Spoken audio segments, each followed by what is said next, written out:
সুপ্রভাত সকল বন্ধুরা। সকাল সকাল এসছি মায়ের সঙ্গে ছাদে ফুল নিতে। খুব সুন্দর হয়েছে ফুলগুলো, বড় বড় হয় না মা? হ্যাঁ, ভালোই বড় হয় ফুলগুলো। আর সাদা, কি সুন্দর কালার। এই গাছটাতেও তো প্রচুর ফুল হয়েছে। হ্যাঁ, প্রচুর ফুল। সব আমার গোবিন্দের জন্যই লাগানো। আমার রাধা গোবিন্দের সেবায় দিই আমি সব।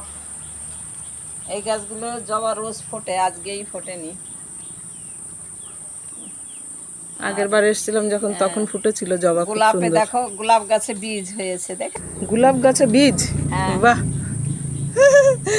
সুন্দর তো। গোলাপ গাছে ফল হয়েছে, দেখো বীজ কি সুন্দর। বীজ হয়েছে, এখান থেকে কেটে বসালে মনে হয় চারা হবে, জানো? না না, পাকবে তারপরে বীজ ও, হবে। পাকবে তারপরে। হ্যাঁ,